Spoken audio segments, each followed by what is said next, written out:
You are now entering Maximum Driftcast, the only drifting podcast hosted by a Spanish soccer mom, a 30-year-old silver-haired fox going on 60, and finally, a 200-pound bowl of spaghetti with chimichanga arms. The champions, we are the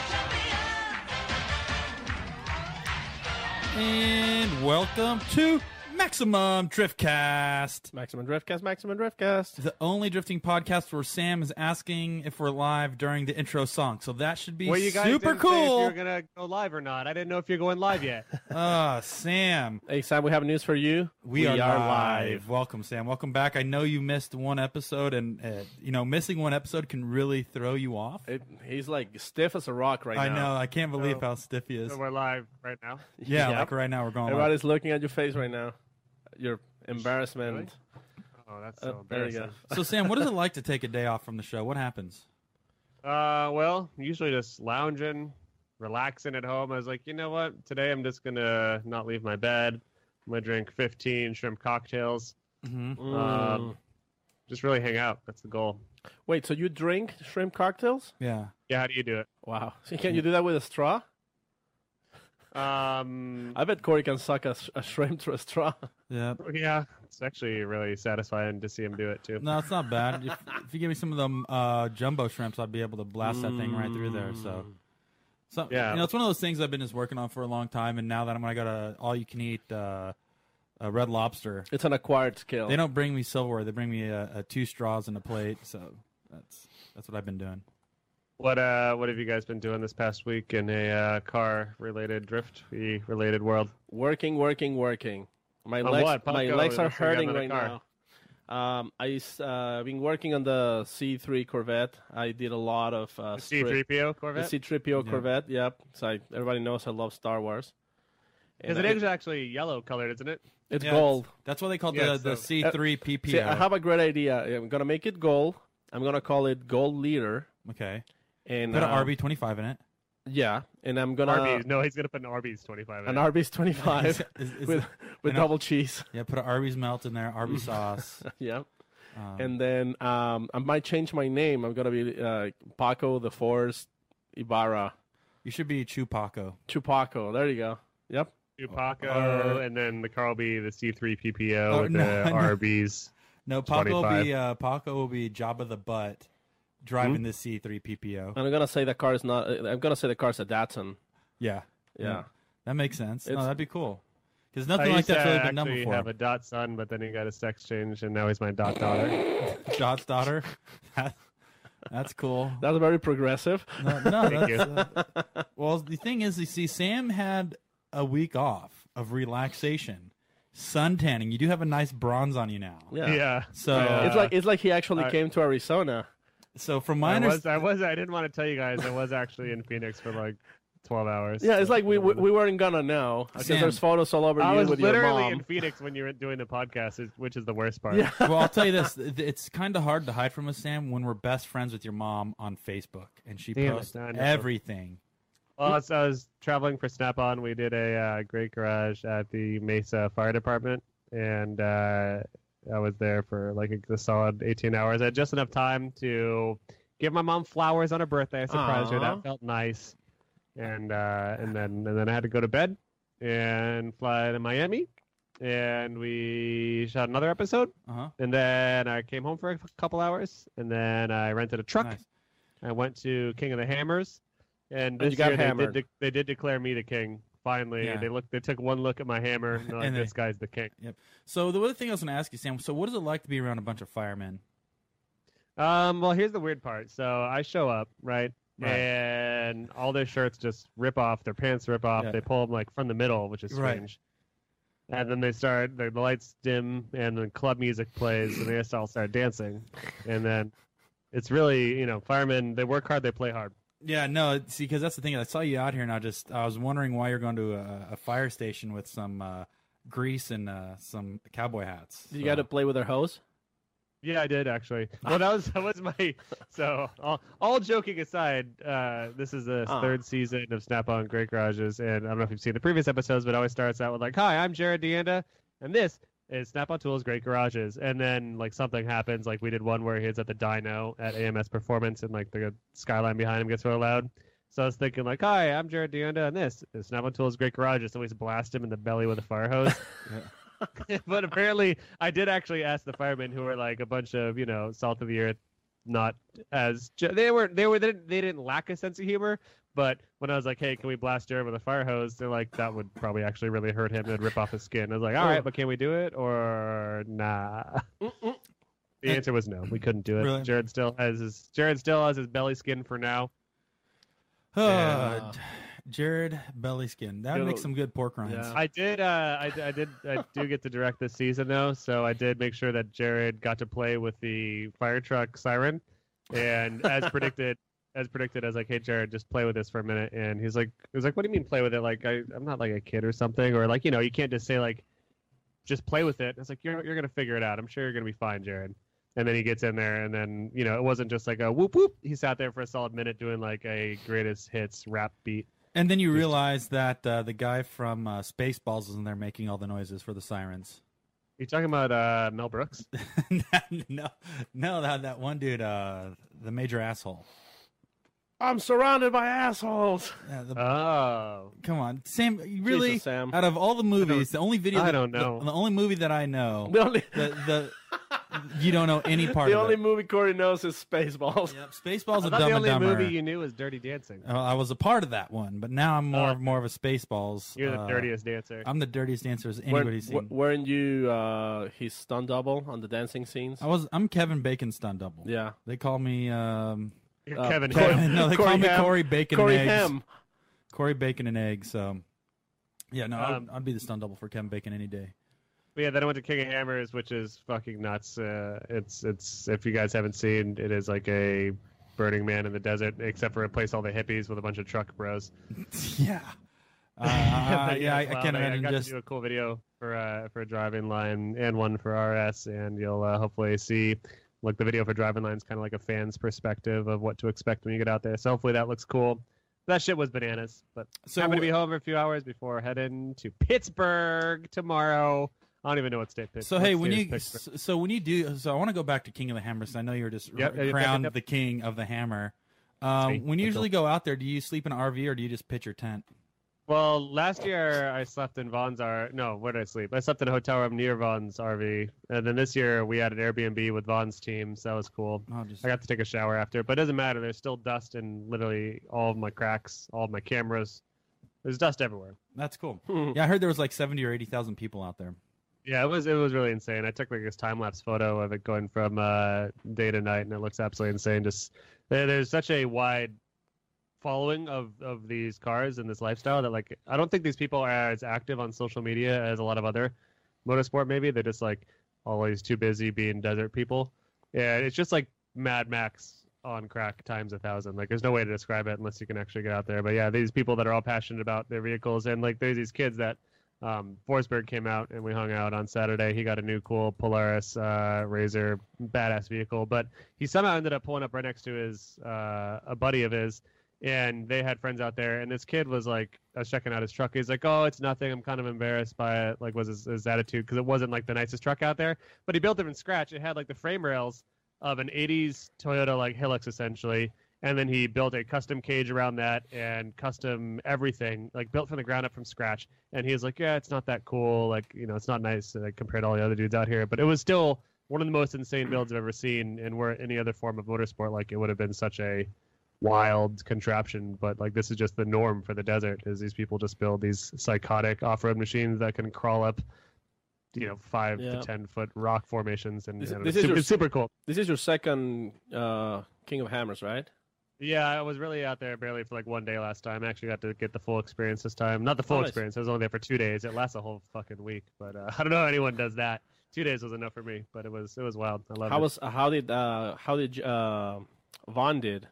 He once again, unfortunately, did not finish, and which is not like it's a crazy thing. Most people don't finish the race. That's another thing. Is like hundreds of trucks usually start in each class, and like a dozen finish, up to 100, I should say. So usually less than 100, I think. But most of them don't finish. Like I think 12 finish in his class or something like that. Yeah, out of hundreds. Because it's grueling. You're not really supposed to finish. I mean, you're supposed to, but anyways, he did a front flip down a hill, and unfortunately, his co-driver got a little bit injured. Vaughn walked away okay, but I mean, it's a dangerous sport. I think there's probably way more injuries than there is in drifting, just because the speeds are faster, the climate is insane, and even though there's tons of safety features, like it's still you're rolling down a hill full of rocks. Actually, we got a question for you, Sam. This is from Jake Larson. He goes, "What kind of hammer did you bring, Sam?" Well, I bring my one and only. His name's Little Duke, and he's a slugger for sure. Yeah, he is the Dookie Puncher. Yeah, that's awesome. Yeah. So, anyways, what else? Also, I guess I'm gonna cancel my Tesla reservation, I think, and get a truck now because trucks are cool. You can get a Tesla SUV. No, get it. They're not out. Well, those are like $90,000. I don't know if that's gonna work out. So I can see you driving like one of those Honda trucks, Sam. Yeah, Ridgeline. You have a Honda Ridgeline to be right up your alley. You have VTEC. That's what I want. Yep. So get a Ridgeline, ditch the Tesla. You know, there's no more Teslas. They're all in space anyway, so it doesn't matter. Yeah, that's good. Yeah, you know, it's funny. Imagine if Sam went to go pick up his Tesla, and they said, "Oh yeah, your VIN number is orbiting Earth. So sorry. If you want to go get it, you have to fly the space shuttle out there." That'd be a real bummer. And I hope he would never come back. And I hope you see Arnold Schwarzenegger on Mars. That was actually we released a quick little article this week that. You know, like the Tesla, SpaceX, they actually sent the first vehicle. And it's literally, you know, when you set something in space to just roam around, it's, you know, set to drift. So literally, you know, like drifting was the first space sport, space motorsport, if you think about it. I think we should think about that, Sam. Let's take a moment to contemplate thinking about space cars. The magnanimous of space and science. You doing Carl Sagan? I was trying to do NDT. But actually, the cosmos is very big and vast. Oh, what was that? I've got my windows open, unfortunately, and there's a lot of noisy, dumb shit going by me. Sam, you've been traveling all over the place, and you've been meeting a lot of very interesting drivers all over, huh? Have I? I guess. Well, you think about it. You met Duke Nukem. You've met Wolfenstein 3D. You've met Harry Berry and the Mechanical Wizard. Who else have you met? That's pretty much it. That's like at least drivers that care. Yeah, people that matter. Yeah, because there's other drivers from weird parts of the country that we don't care to talk about. We really nobody knows them, and I mean, I'm just glad like nobody's like interrupting the call right now as we speak, because we've had this kind of thing happen before, and it gets pretty embarrassing. Yeah, I would say so. But I think that's all the drivers I've met before. Yeah. Oh, Sam, you look slightly different. Sam, when did you change clothes, dude? Looks like what are you wearing? A Westlake Monster shirt, Sam? That sounds not like Sam. Wait a second. Sounds like a more posh Sam. Whose laugh was that? That wasn't mine, Sam. Who is it? How we doing? Oh. How you doing? That's who is that? Can you guys hear me okay? Yeah, we can hear you. I'm just wondering what the fuck you're doing on this phone call. Why would you call us right now? Out of all the times and places and people, honestly, why would you call this show, my friend? I'm very sorry to interrupt, but you know. We were talking about space cadets. We were talking about Teslas. We were just talking about Harry Berry and the Wizard Stone and things that matter. Yeah, things that are, and then we have this gentleman. But hold on, are we talking to Steve Baggioni? Oh, hey. Hello. Oh, okay. So, cheerio. I just want to let you know that you've got a whole lot of gaff giving me a call after what you pulled. Uh-oh. Oh, God. Yeah, I remember that. So, here we are on this Battle Drift 2 set. Can't wait for this. We're at dinner, and I'm like, hey, Baggsy, I'm going to do a driver-on-driver with your good friend Jimmy D, the human hot dog, James Dinger. And I was like, hey, do you have any good questions for me to ask him? And he's like, let me think about it. Sure, you should ask him what a potato cruncher is. I'm like, all right, I'll write that down. And then here I am doing the interview with Jimmy D. And I was like, hey, what's a potato cruncher? And he goes, would you like one? And I said, sure. And then he goes to hit me in the dick. Because apparently that's a potato cruncher. And Baggsy set that up. He set me up to get fucked. Yep. Well, you're always messing with people, so we figured, we just a little bit of mess with you, you know? Yeah, it worked. I mean, I almost got hit in the dick by a 6-foot-tall, goddamn Braveheart potato guy. Well, I went to the store, Sam, and asked for a potato cruncher, and they said they ran out of stock. Really? Yeah, so I got lucky. Good thing I asked the wrong person, I guess. Yeah, well, you're lucky. Anyways, Baggsy, thanks for calling in, but no thanks. I think we'd rather do a show with someone that is respectful to my cause. I'm disappointed you only got the one. I thought, like maybe James's friends and fans might have, reciprocated a few times. Yeah, well, there's still time. There's all 2018 season, so we'll see what happens. Well, when we have some American drivers come out to your neck of the woods, you should ask them to speed bag your satchel. Let's see what they do. Yeah, that's a common saying over here. Yep. So just ask people for that, and they'll know what you mean. What was it? Speed bag my satchel. Okay. like.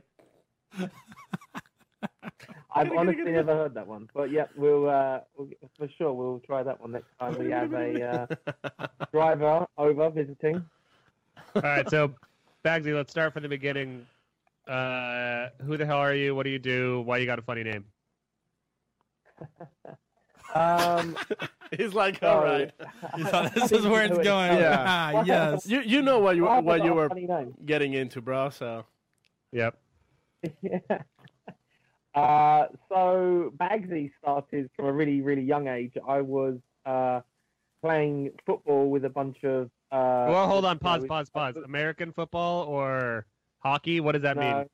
No, I was playing soccer. Thank you. I've heard of that. Here, football. Please continue. And so they, the coach called me. It started as Biagioni, then it went to Badge, and it kind of just went from Badge to Bag, and then it went to Bagsy from there. And then it's kind of just stuck. I've had that since I was about 8 years old, and all through secondary school or high school, it just stuck. I got like an award when I left high school or secondary school for the most well-known nickname, and it carried on into my racing. So it's been stuck with me my whole life, pretty much. That's awesome, man. And what is your origins of your race career and your drifting? Where did all that begin? I started at a real young age. My dad used to race go-karts a lot, competitively against some really, really famous drivers now that have done F1 and various different things. And my dad gave up racing to kind of have a business and a family. And then as soon as I was born and I was old enough, my dad got me in a go-kart and we started racing a little bit.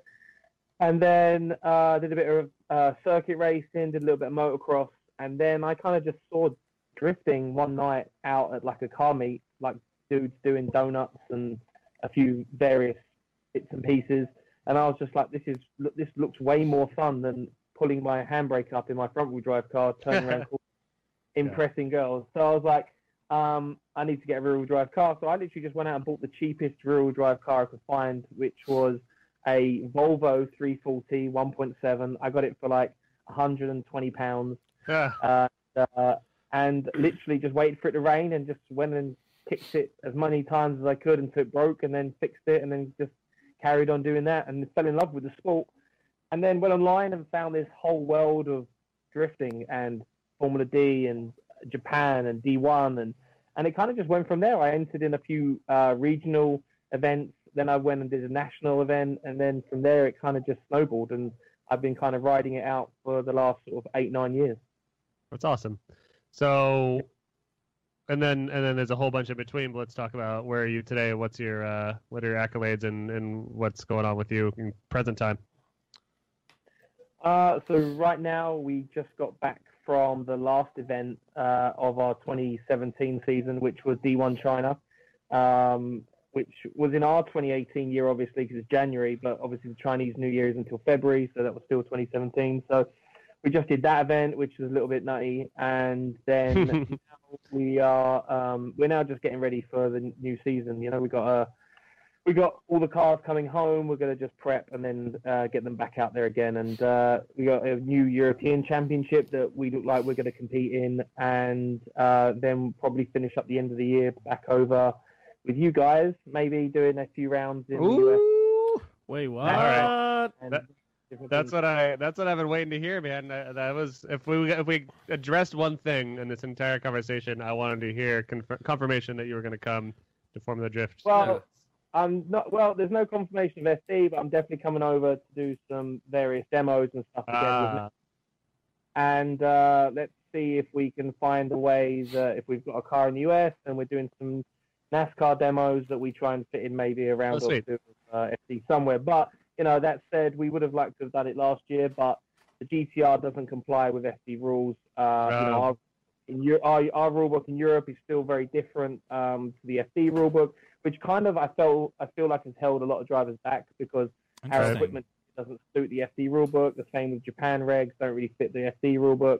Yeah, and there's 1,000 things to talk about there. Of course, there in between because and then I know that was a point of FIA as well, was maybe with the idea that we could all come up with the same rules so we could drive cars. But let's get into the 100 topics you just raised, Paco. Where you want to start? Definitely the whole coming to Formula Drift. Because that's been a lot of the questions on Instagram and Facebook. People has been asking, so when are you coming to FD? And why haven't you came to FD yet? Why not before? Who do you think you are? I mean, it's tough. It's not easy. I mean, everybody's dream in Europe, is to come and do FD. It's looked at from over here as still the the sort of pinnacle of drifting in the world, and we would all love to come and do it, but again, like I said, the rule book is still different on the regs, the cars, so everybody's car has to be modified to come over in FD, or you have to build a new car. America is not a small place, traveling, logistics, all that sort of stuff. What's really held me back personally is that we're so busy with everything we do in Europe, that to come and commit to do a full season of FD kind of has to be the priority and that only. So like James last year kind of came and did FD, he kind of did not a lot else other than FD. He kind of sacrificed everything he was doing already in Europe to come and really put 100% effort into FD. And, especially if you're coming from a long way away, you really have to put in that, that extra time to make sure that you're doing FD right. You don't want to come over kind of half-heart it and then leave and just be like, hey, I had fun, thanks for having me. You want to come over, and everybody in FD wants to do well, but especially us Europeans, because we feel like we've got something to prove. And you've often said that you're a lot better than James Dean, so that'll be interesting to see. I don't think I've ever said that. Well, Sam, what I heard is I was hearing that a lot of the other Europeans aren't coming over until James leaves, and then they'll come over. That's what I've heard. You've heard what, sorry? That a lot of the other Europeans are waiting for James to leave the series before they make their wave in. Oh, really? No, I totally made that up. Did you say Europeaners? Europeaners. Europeaners. Well, I mean, what's the point of coming over to this country just to get your ass kicked by James Dean when you could just stay home and get your ass kicked by James Dean? You could just wait here and just wait for him to come back. It's a lot cheaper. And, if you beat James now, technically you think you're the best in the world, right? So, which you actually, I joke about you saying that you're way better than James Dean because I don't actually think you've ever said that, but you have actually beaten James Dean at times in certain rounds, right? Only ever once, and it was it was a very, very lucky I think event for me. I mean, we did like the last European round before so it was the last round of the European Championship 2016, so it was the last round that we all did in Europe, and then James came straight to America after that. I mean, me and James were in the final of the event, and it was one of those events where it got, we got into the nighttime, floodlights were on, neither of us had any practice in the dark, and we both just threw it in and hoped for the best. And I think the judges gave it to me because maybe I had like 3 feet more distance away from James on my lead run on entry. So there was nothing between it at all, other than they probably didn't have time to run it one more time. And on my initiation, I had like 3 feet. I got 3 feet further away from James, and then when I chased, I was a bit closer to him. So I think that is it. So I'm not claiming anything off that event or that battle. James is a good friend, and we both looked at each other after the event and didn't know which way it was going to go. So I felt very lucky. But I'll take it. I beat James Dean at one race. Woo! I'm sure we'll race again, and we'll see what happens there. Yeah, no, that's interesting. So I want to go back to your the FDs and the rules and the things like that. Didn't you have Chris Jenner work on your car or help build the GT-R in some degree? Or what's that? And for you guys that don't know, Chris Jenner ran FD at one point with the S2000 with Vibrant Performance. And before that, he flipped his car at Paco in Irwindale. He almost ripped my arms off. Yep. Yeah. Hi, Chris. But so you've had somebody that's been in the sport. Was the whole idea to build the car specifically for Europe, even though you had somebody that was from Formula Drift having some sort of input on the car? Is that anything remotely true, or what's the deal with that? I met Chris, about 5-6 years ago at SEMA, and we just hung out a bit. We were chatting about cars, what I wanted to do and various different bits and pieces. And how it came about really is that I sent one of my cars over to do an event in Abu Dhabi, and we had 2 rounds of 2 events, should I say. And the first event we did pretty good, but I wanted to change the engine really fast because I knew that the heat was losing us a lot of horsepower with the motor we were running when we were in Abu Dhabi. So I just reached out to a few different various people about trying to ship a V8 over with loads of bells and whistles to make it make the car obviously faster. And I reached out to Chris, and he came through with a really good package and said, look, I'll build it here, I'll ship it, and I'll come over and help fit it. So I was like, geez, I can't say fairer than that. Let's make it happen. So he got the engine done in America. We shipped it to Abu Dhabi. Chris flew, one of my guys in my team, Corbin, flew from here. And they both worked on the car for like 3 or 4 days in Abu Dhabi. Got the car running with a fresh LS3 with like 600 horsepower, and we went out and won the event. So from there, it kind of just grew a relationship with me and Chris with my team. And since then, he's helped us do various different projects, one of them being the LS Swap GT-R. So to talk about that car for a second, we went into Battle Drift 2 shooting in England, and Baggsy's got a completely new car, the GT-R. I think it was pretty much untried, untrued at the moment, which is a terrible idea to go into like a really intensive 2-day video shoot. And the first run of the car, he does like one drift, and then all of a sudden the motor makes some shitty noises, and he's got to like pull it away and drive. And it's like, all right, we brought a whole team over from America, and Baggsy's car just blew up. And then him and Chris and someone else, I don't know, went and tooled with it, and it was fine, and it worked. I guess the tune was bad. What actually happened? I haven't gotten to talk to you about that. Did it fry a spark plug? Do you know? I think it was a lead. I literally, we was under such a tight schedule with the car. Yeah. I mean, the whole GT-R build was done in like 2 months, 3 weeks or something. We were late getting the car. We were late getting parts sent over from all different countries of the world, wherever we were ordering stuff from. And the car was on the dyno the night before of shooting. Me and the team had been up for like 3-4 days straight working the car, making it work. I mean, listen, this is nothing normal. Everybody knows this stuff. It's a true testament. You're late with prep, so it's a true testament to the car, though, that like I thought it was done. We all thought it was done for a half second there, but I think it was just a leak. You got it back together, and then we continued to beat the fuck out of it for 2 days, and it worked flawlessly for the rest of the time. Yeah, which is pretty incredible. We'd never driven the car. We never tested it. It literally just came from the dyno. We put our stickers on it, and we went to Battle Drift. And I had to try and keep up with this Lamborghini fella who from Japan and try and make this crazy nutty video, and the pressure that we were under, with you guys all being there, and this, amazing project, and all the cameras, and it was a crazy 3 days of stress. Yeah, and 1,000 other pressures, such as the location, other things that we're not going to get into, but just usual video shoot things. But I bet that shoe went smoothly, Sam. Yeah, that shoe went smooth as a baby's butt. Nothing happened. No. Nothing bad happened ever, and the finished video is awesome, and that's all that matters. Yep. Yeah, that's all that matters. So you're the first person we've actually talked to since that weird China nonsense that went down. You were at the event that got shut down, right? Sure. Yeah, I was there. Shenzhen, round 6 of the 2017 D1 China. And what happened there? We mentioned it on the show a couple episodes ago, but why did the show get shut down? Well, before you go, you said this is round 6 from 2017's.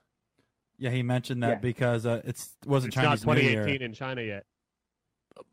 Yeah, it's literally because the Chinese New Year just happened. February. So that was the last round for China 2017. That was the finals. Yep. Yeah, so it was round 6 of the 2017 championship. Although it was in 2018 for us, China was still in 2017. we run January, they run February. Hey, Paco, Yeah. can you be a little bit more culturally sensitive moving forward here? Thanks. I did celebrate Chinese New Year's. What'd you do? Gung Ho Fat Choi. Oh, Oh, that was what'd my you old just call him? that was my old wrestling name from high school. That's how you say Happy New Year in Chinese. Anyways, Anyways, it was- what went down at that event? It's a funny story. We still really don't have. I don't have a 100% accurate answer to tell you what actually happened. All I can tell you is what I saw and what I witnessed, which was we were at the event on Friday. Going through practice, and there was a major problem with the track. They had laid a new surface to extend an existing corner, and the surface change was right on the initiation kind of zone. So you came in, you whipped it in, and then as you're slowing down to try and get yourself adjusted to the wall, you changed tarmac. And then that tarmac that we changed onto was fresh, and there was just a major issue with it. It was like going onto a sheet of glass, which is probably like what you've seen. Like there was like, I think honestly there was like 25 cars that hit the wall that week. Yeah, it was insane looking. And I'm not even lying when I tell you that 15 of them are done. Like I don't know They're just ruined. if they're gonna try and fix them or not, but they look totaled. They look toast to me, So so that was Friday. So we only got like one lap, I think, on the big track, and I didn't even get a lap. Like everybody got like one lap, and I just looked at it and I was like, nah, you're good. Like I'm just gonna sit this one out and just watch you guys for a little while. So I was lucky there that we didn't have any problems on Friday, but we got one lap, and then they closed the track, and we only got to do half the track on the Friday in practice because we weren't allowed to do the initiation part. So we kind of had to drive around that and then kind of start drifting around the last 3 turns. So then they closed the track. They tried fixing the tarmac. So we arrived to the circuit on the Saturday, and before practice really got going, the military showed up, and there was a load of rumors going around the pit. Something was going down, and we'd never really found out what happened. All that we know is that D1 staff came up to us and told us we literally had 5 minutes to leave the venue. So we just grabbed our, clothes and cell phones and all that sort of stuff, and I sort of said, see you later to my car, because I wasn't really sure whether I was going to see that again. So I was just like, well, who knows what's going to happen now? But, we just grabbed our stuff and left. And we got in the buses and we went back to the hotel. We just kind of hung out and waited for D1 to come back to us with an answer as to what we were going to do next. So eventually, about 8 o'clock at night, we got a call saying that we needed to be at the track for 7 a.m. for a driver's meeting. And so, we went to bed, got up in the morning, went to the track, went to the driver's briefing, and we were kind of just told, look, the event's going to go ahead. There's a load of complications with different various reasons, which I didn't really get any of them because they were translating in Chinese and Japanese, and I was just getting like everything secondhand in English for a translator. And they just said, look, the event's going to happen. We're not allowed to put anything on social media, complete blackout on social. Please don't post whether you qualify or you're in the battles or anything. Oh my God. Don't post anything. Like, we got to keep this like completely under wraps. We're not allowed to have any public here. Only people with like staff or crew badges are allowed in. Something to do possibly with this memorial that's next door for Chinese soldiers, and a bunch of other stuff to do with the promoter and different various things. So we just went and done the event, and it was like this secret D1 Shenzhen event that never really happened. And, oh my God. Are you okay to talk about it now? Or are you going to get in trouble now? Is a bus? I have no idea. Take you away? I don't know. I'm in England now, so I'm nowhere. I'm guessing I'm okay. I mean, it wasn't really the D1. It wasn't really like D1's fault. The D1 team is the same D1 team from Japan, and it wasn't really their fault. I don't really know who to kind of say was where the problem was. There's a promoter in China, and something went down with, I don't know. Yeah. Something didn't happen. Somebody was meant to probably sign a bit of paper, and it never really happened. And the military showed up and kicked us all out. So, yeah, I mean, as far as I know, my car's on the way home. We're all good there. And, we did the event. And another 15, 20 cars hit the wall on Sunday. Cars that had been repaired to hit the wall again. And then, it's just nuts. I actually did a video on my phone that I haven't posted. So I don't think we're allowed, just showing, like, literally 16, 17 cars just wrecked into the wall. Wow. It was just basically this tarmac change was like going onto glass almost. Yeah, you throw it in hard, and then suddenly the asphalt grip changes, and there's no way to pull out. exactly. I mean, you've seen the video I've seen the video you showed, like the other day with Jared, with Daigo, and literally that's just every driver. You know, everyone comes in whipping it in, because the D1 judging system is with the DOS, which is this drift computer box thing. Yeah, we've talked about it extensively on the show, and it's confusing Yeah, aspects. yeah, the only way to score high with that is to come in with a great initiation attack speed. Now, if you don't start from there well, the rest of the run doesn't really make sense. So you have to try and whip it in really fast, and yeah, everybody did that and just hit the wall. I think literally like Matt Fields was the only one that avoided the wall. Maybe I don't know actually. Maybe he did hit the wall. No, I don't think he did. I think he was like the only one that didn't. Yeah, that's nuts. So yeah, that was D1 Benzin. What car were you using in for that competition? Were you using the S13? Yeah, I'm using my S13 with the LS3, the one from Abu Dhabi that Chris and Corbin stuck the engine in. So you use what? You use 2 or 3 cars over the year, or how many cars do you actually use throughout a season with the various organizations that you run in? So this year we had 4 cars on the road. So Yeah. we had 4 different cars in technically 4 different countries. What do you got? We know the GT-R 35. We know the S13 with the LS.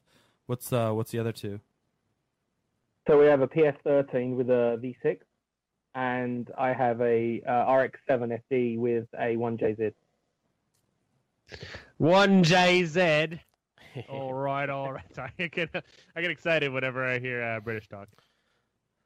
God, come Yeah. on, Sam. So yeah, it's been a crazy busy year, but yeah, it's been nuts this year. So obviously you were mentioning earlier that you've been in the sport for quite some time, and you just saw it on the streets, and now you're a professional drifter. What did you kind of have to do on your end to get to this point to take it full throttle? Obviously now you're been rocking the Monster brand for a little bit. You got Westlake. You're probably one of the biggest drifters over there in Europe. But kind of what steps have you taken, or what have you been doing to be established as you are? What's some tips and information? I mean, you just have to kind of treat it as like a business, I suppose. You know, you just have to kind of get out there, and it's not about necessarily always about your event, you know, how well you did or didn't do at the event. It's about, making sure that the people that are helping you get to the event get the value out of you that you're promising you're going to do. You know, so many times I hear from different various companies that, they've been toasted a bit because people have come in, got the check signed and then left and then not delivered on what they promised they were going to do, Right. One of the things I've always said is that not one person in this world can promise a win. Nobody can tell anybody that they're going to go and win FD or the European Championship. But what you can do is promise people that you're going to do a good job and you're going to represent their brand correctly. And those people are the people getting you to the event. Unless you're paying it out your own pocket all the time, which a bunch of us, I certainly don't have enough money personally to get myself around the world to do all these different events I do. And it's realistically just about making sure that, everything you do, you deliver well on, and you do it to the best of your ability, and make sure the people that are helping you get there are happy as well. And that's kind of always what I've concentrated on, is making sure that we give as much back as we can, and make sure that everybody's happy, and we understand everyone's expectations and try and meet them and go above and beyond, so that next year you can say, hey, look, this is what we did. Did you like it? Great. Let's do better next year. And that's kind of how I've treated it for like the last 5 years. And we've kind of done okay out of it. I would have never been to half of the countries I've been to if it wasn't for racing or drifting. And I'm very lucky to have that. And how did you make the big jump from kid in a parking lot to on the train to success and having multiple cars and traveling around the world? I won a national. So I won the British Championship way back in 2009. And then from 2009 onwards, I was very, very lucky to be given an opportunity to drive in a team called Team Jap Speed, which allowed me to really have a piece of equipment that was, amazingly built, which was a Subaru with a 1.8 engine. And, I piloted that for sort of 3 or 4 years, and we did well with it. And I was very lucky that I got to drive that car, and that gave me a platform to stand on to really get my feet through the door and understand the sport and everything I had to do and all that sort of stuff. And then I kind of just had visions of doing, you know, more events around the world. And the team at the time didn't really want to expand past, you know, Great Britain and Ireland. And I decided that I wanted to do more. So I decided that, hey, I'm going to build my own car and I'm going to go and be in control of my own destiny. And went from there. And, you know, we built one car. We started doing some British and European events. We built another car because we needed a better competition car. So that allowed us to send the first car off to do other events around the world, like in Abu Dhabi. And then, you know, we've just kind of gone from there. You know, we did some events in D1 Japan, driving one of Daigo's cars. And, you know, yeah, it just started from, you know, I was very lucky to drive to Jap Speed and then, you know, just sort of took little steps every time and just tried to make sure that we did the best we could. And it's kind of just, I don't really know. It's kind of just, you know, we've never really planned for any of it. You know, it's always just been, hey, what are we going to do now? And then we kind of just try and figure something out. And we've been very lucky to some of the things we've planned have come off. That's very awesome. Nice. So only because I'm kind of a Subaru nerd as well as a drift nerd. What's it like drifting the Subaru versus drifting all the other stock rear-wheel drive cars? Did it feel very different? Yeah, I mean, anytime you drive anytime you drive a four-wheel drive car that's been converted to rear-wheel drive, it's very difficult because normally the strut tops are quite far back in the engine bay to allow for the drive shafts, right, on the front to go to the wheels. So that automatically means that the second you put like a 1J or a V8 in a four-wheel drive car, it means that all the weight is in front of the strut towers on the front. So it's very nose heavy, and there's not a lot you can do about that because that weight is kind of just leaning over the front bumper. Mm-hmm. So unless you're going to put a load of weight in the back to kind of counterbalance it, it's kind of they're not anything like driving an S13 or an S14. They're not particularly balanced. The pivot point doesn't feel like it's right next to you in the car. You know, the gear stick or something. It feels like the pivot point is right out the front of the car, and that's quite strange. But they look. You know, like drifting an Evo or drifting a Subaru, they just look crazy. They look really cool. Looks super Team cool. Orange have had bunches of them, you know, in Japan, and they make them work really good. It's just they're just not a natural. They're not a naturally good chassis. I don't think to begin with the drifting. And I'm curious how much having the 1J weight up there affects it as well. I don't know how much a Boxer to a 1J difference weighs, but I've also heard like Forsberg saying like it isn't like 1Js in 240s because it feels very front heavy. Like you said, he'd rather have a well-tuned SR rather than a 1J or 2J just because they feel very nose heavy once you change out. So I'm curious how that the balance of the car gets completely messed up when you start putting, you know, inline six-cylinder engines in the front of these cars because the weight is just so over the front, and even more in a four-wheel drive chassis because of the structure being really far back in the engine bay. Yeah, I never really considered that. All that weight's over the you know, past the subframe almost. It's way out front, so it's even worse than what you consider like a 1J being in like an S13 or a S14 or, as you say, a 240SX. That's what they're called, right? or S13. Hold on, what was it marketed as? In the UK, I think it was a 200SX, right? Yeah, like the chassis. The chassis. There's a Nissan 200SXs, but then there's the S13, the S14, and now the S15. Right, but you called it a 200S. Like that's what's on the back of the car when you bought it from the dealer, right? Correct. Yeah, 200SX. Weirdos. Yeah. Who's all backwards? Is it us, Sam, or is it them? Well, I think that we got it right. Well, Japan but the question is, wrong. Japan called it Sylvia. That's wrong. And then the King and Countryman, they called it a 200SX. Like that's a boring name. 240SX, dude. That's we got a lot of 4 more 40s. liters. That's a lot of SXs. Yeah, but that's the thing. Like the guys, even when it was called the 200SX, did it have a 2-liter engine? Yeah, they got the SR over there. We're the only chumps that got the KA. Well, we had the 1.8 version first, which came with the S13, which is called the CA18, and then the 2-liter SR20 motor came. Was it at least marketed? Was it at least marketed as a 180SX? Yep. Sure was. In England? No, that was I believe, I mean, internet, correct me if I'm wrong, but I'm sure the 180 SX was the import version. Oh, It's funny you should mention this, Paco. I actually made a small video for Donut Media years ago that highlights all the differences in the 240SX Sylvia range. I wonder what happened with that video series. I don't know. I wonder if that series turned into something much bigger and greater with some other dude at the helm. But whatever. Moving forward. Baggsy, what's your drift dream? What's your drift goal? I feel like you've accomplished a shit ton. You now have this badass R35 that I want to talk about more specifically. But where do you go from here, man? You're killing it. What's next?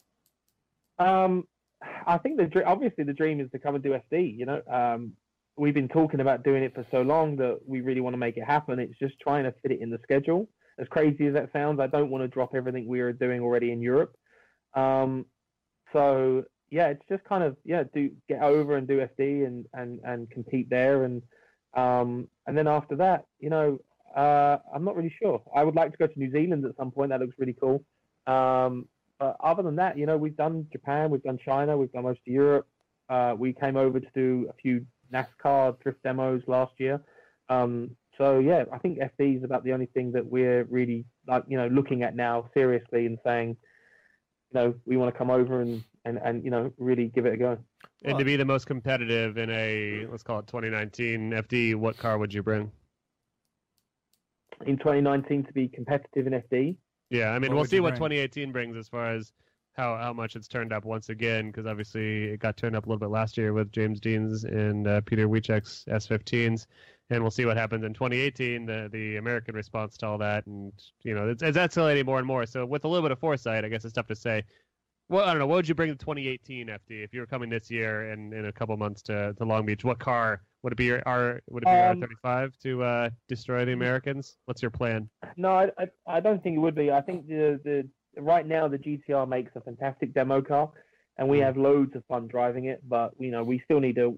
We haven't really still had time with that car yet in the workshop to really, sort of start fine tuning it and take it to the track, test it, throw it around a bit, and see if we can make it go faster. It's always just been a really, really awesome display vehicle that we've took to loads of shows and put on sort of drift demos.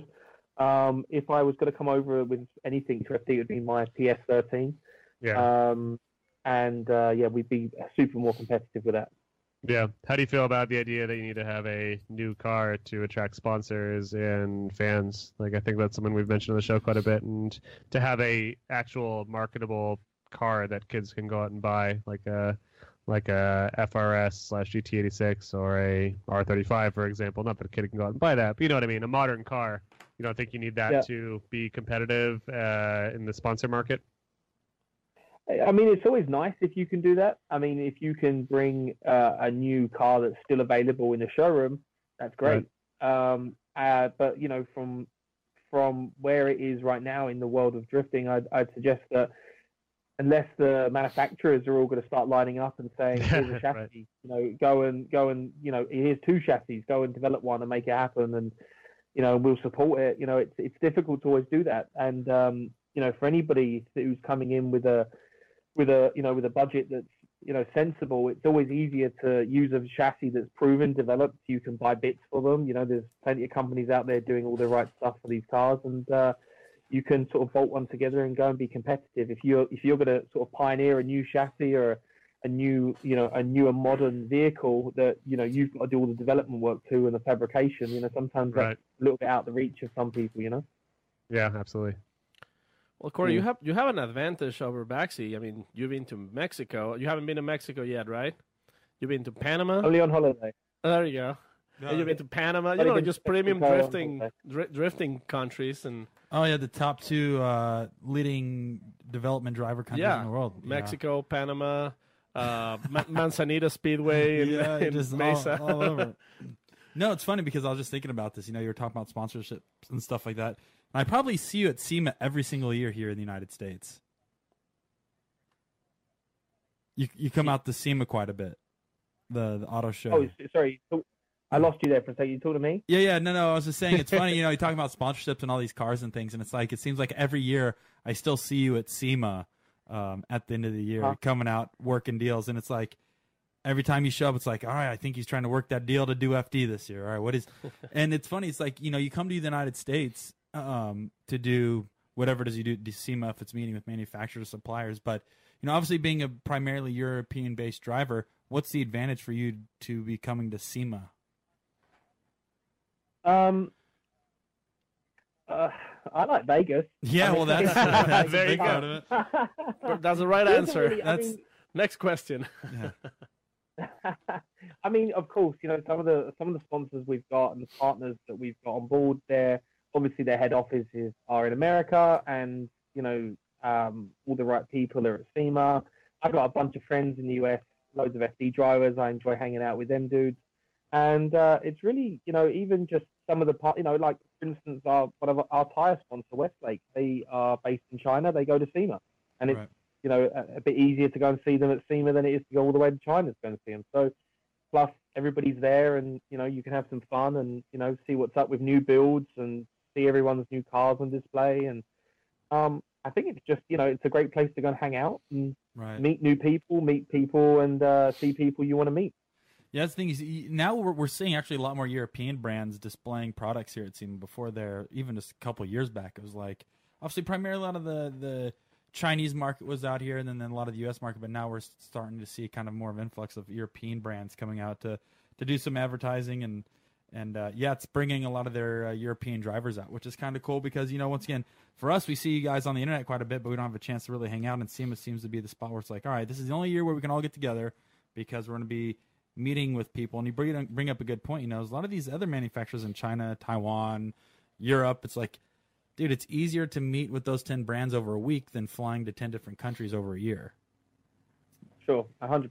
And if you're seriously thinking about doing FD at some point or racing competitively in America, you need to be at SEMA a year, 2 years, 3 years before to meet the right people, chat, and get your face in the scene a little bit, and then just kind of figure it out from there. You're an idiot if you think that you're just going to send an email to a company and say, hey, this is what I've done. I'm going to come and do this. Take a chance on me. Why would they do that when there's 30 drivers in FD that they can take a chance on that are already proven? They turn up to the track already doing the event, and they're probably better than you already. So at those tracks, because they've driven at them for like 10 years. So, you got to go and, show your face and, make it happen. But you've got a sweet accent and they don't. Yeah, that's true. Well, no. Yeah. Maybe. It normally works in the evening. So I guess we should talk about the controversial vehicle that Bagsy operates. The R35? Yep. Why is it controversial? Because of its power plant. Obviously, like it's like the biggest sin to put You mean the most reliable heavy horsepower engine of all time? Well, yeah, it's such a sin, to put the wrong engine on the right car all the time. Or should it be putting a VK in there? What's its proper V8? Are you saying? Well, I mean, let's ask Bagsy. So, do you guys have what's it, like a NASCAR V8, right? Like it's LS7. It's LS7, from my understanding. No, it's an LSX. LSX. Oh, so it's like the racing engine. What liter? It's 7.4. 7.4. Jesus, but it's still a small block, right? Yeah. Yeah, for the American audience, it's a small block. Small block Chevrolet. What is that? RV I don't know what that means, Paco. What does that mean? It's literally that's what it means. It's just a small engine block. 7.4 liters isn't small, But Paco. that is not the displacement. You have small block and big block, and you can have big block with like 6 liters of displacement. You can have a small block like the Corvette with like over 7 liters, but still a small size block. Just has that doesn't make sense to anyone, gigantic Paco. Pistons. Doesn't make sense to me. Oh, just being called out. I don't. I get what you're saying. I completely understand. I'm not sure. It's my honest answer. It's 7.4 liters. It's an LSX. Yeah, it's an LSX. And so the thing is you say, okay, 7.4 is not enough. What could we do next? Yeah. So what do you guys do to it? Yeah. What do we do next? We put a big turbo on it. That fixes everything. Just naturally. Yep. I mean, Cordy tried to do that. How that went for you? Nightmare. Mine was, mine was tough. I went through 2 different manifolds, and with yours on the GT-R, did you tube the front? What did you end up doing to fit the turbo, the manifolds, all that? We kind of just made everything from scratch. There isn't. I mean, if you can imagine a country without any sort of O'Reilly's or any parts stores like that, that's pretty much England. Everything we have to do is kind of either customized or it's for the Japanese market. Wow. Or you look in a catalog and order it and hope it turns up maybe in the next couple of days. There is not a lot of parts stores like you would assume there is. Like, we don't have like an O'Reilly's full of all fancy stuff. I went over when obviously I was in America and went to all the different stores, and I found like vibrant performance parts in the store. I was like, holy cow, like this. This. So what do you do if you need like an oil filter? Do you have to go to a dealer, or do they not sell those at the dealers? If it's for a European car, then we can order it from one of the motor factors, and it's normally in stock, and we'll go and get that maybe the same day. But anything like you want anything for an LSX or stuff like that, you're ordering that online and hoping that will come in the next day or two.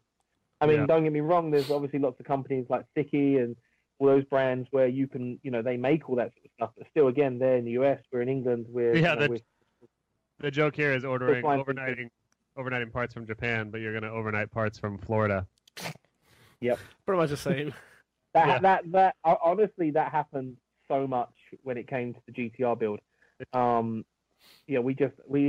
even, this is no joke, I even flew Chris Jenner from America to England with like 6, what do you call them? Suitcases? We call them well, no, they weren't even suitcases. They were dollies, lorries. Yeah, they were just like big, massive plastic boxes. But I know you guys have got a weird name for it. Pimbleys. No, what's the British name for them? Give us your name. Diddly duties. Totes, containers, crates, plastic bins. Yeah, totes. Yeah. Totes. Yeah, Totes. We call them just like plastic storage boxes or containers. Okay, well that's fine. That's not British at all. I never heard of the word totes before. So I thought you were gonna have a weird name for it. Yeah, so Chris was like, "I'm just gonna bring everything over in totes." So I was like, "The hell is that?" Like, right. So yeah, we brought all that stuff over, and after like 5 hours of being stuck in customs, we got him out, and all the stuff was with us like that day. Yeah. What's interesting is that, I mean, for a lot of people who might not know, but Britain has quite a history of American powered British vehicles, which in your case, I mean, the GT-R is not British, but it's like a common thing in England, at least like it was. I don't know about today, but a lot of cars had American engines. I mean, like the Jensen Interceptors, the AC Cobras. I mean, did the AC Cobras ever came with a same engine as the Shelby's over there, sold as Cobras? I believe so, right? Oh, it's clueless. He's shrugging. Far too deep. No idea. There, Paco. All he knows is about Mini Coopers, Oh. because that's the prime vehicle. Yeah, well, not anymore. They're German now. Oh, son of a! Jeez. Yeah. No. Also, Paco, to get on a little bit of a tangent, we were doing car reviews with Forsberg and Playboy last week, and apparently the new DB11 has a Mercedes motor. So those British just don't want to make motors anymore. They just want to outsource. Well, engine reliability has been the Achilles toe for British cars. And Achilles toe? It's just the Achilles heel. The Achilles toe. All right. There's a new one. Well, I love that. When you get step on the toes and it hurts. The Achilles toe like, hurts. Yeah. It's unfortunate that name is a little bit too far off from anything Baggsy represents, because that should be the episode title. The Achilles toe, starring Yeah. Baggsy. But also, he doesn't want like Achilles on the name, because what's your tire sponsor? Westlake. Oh, Westlake. Is that a British tire? Is that a British tire? Is it? I don't know. Never heard of that brand. No. They're from China. That's the thing is we don't. Westlake is a very Chinese name. Yeah, it is. Westlake, Michigan. Westlake, Singapore. No, that's the thing. Is like Westlake is huge in the Europe drifting scene. We don't see anything out here in the United States with Westlake. Do you know why that is? I think it's to do with American import law on tires. So we get a lot of Chinese tires here from China. There's a big tax on them, I believe, coming into the United States. and I think that's why the Chinese Thai market is not as big, possibly. I think they just raised the tax brackets for Chinese importations. But do we have a lot of Chinese tires, like particularly Wang Li. Well, we don't have Wan Li here. We but- have Nanking. But like Nankang, like Sunny Tires. yeah. Tires. You might have. I mean, a lot of those brands may have offices in like Taiwan or other countries. That I makes think sense. that they're bringing them maybe from there. That makes sense. I don't know about or like Indonesia or all those True. countries. I don't know. If I mean, they're Achilles is specifically- Indonesia, right? Yeah. Yeah, so I don't know if the tires are coming from Indonesia. There's a different law on American imports or stuff, tax and different various things. I think, but I know that Westlake bring over a lot of truck tires into the US. I know that they had a booth at SEMA, and it was mainly to do with the truck world and all that stuff. Yeah, Nankang is from Taiwan. Yeah, there you go. That's It's crazy. It's particularly just China. Huh. China. Yeah. So what? We don't want your the best- Chinese tires in I think America. there's been, as far as I know, there's been like discussions with like Westlake and like Wan Li and stuff like that about coming into FD, but I don't think that's made it through yet.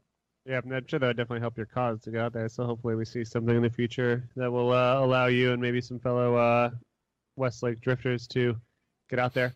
But I want to talk about we talked about it a little bit at the beginning of the show, the legal differences in FD legal parts, like on your cars, and why like the R35, for example, or whatever other car might not be legal. Who is more strict? Is it FD in America that's more strict and is making it so some modifications you made to suspension arrangement is not allowed, or what's holding your current cars back from being easily allowed in America drifting?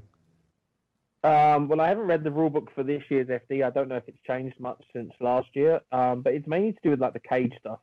Our cages are allowed to go through the firewall and pick up the front turrets and then tie that in with the rest of the cage. So we can literally pick up our rear turrets and front and tie the cage into all that, and then structurally make the chassis all tied in together. And as far as I know, in FD, you can't go past the firewall into the engine bay with your roll cage. So yeah, that's pretty much what kind of cuts everything off from our end. And to be clear, turret is just a more badass name of saying strut tower. Yep. Correct. Okay. Well, see, like there's a controversy. Maybe just more British version. Yeah. There's a controversy with that. Like a lot of people says, if you do the bars going into the strut towers or the turrets, and like it helps save the car in case of a hard crash, but that also transfers a lot more of the impact to the driver. Where I believe Formula Drift does not allow that because what they want is to make the driver safer. So, at what point do you consider it's better to be like safer for the car or safer for the driver? What are your thoughts? Well, I mean, it's kind of just one of those things where who do you where do you go with it? I mean, I'm pretty sure, as far as I'm aware, that our rule book follows the MSA, which is our governing body's motorsport regulations, which follows the FIA's rule book as far as motorsport regulations for roll cages, tube size, wall thickness, pickup points, and I mean, I'm no expert in crash, what's safer and what's not, but as far as I'm aware, the FIA and the MSA that we follow, that's what they suggest.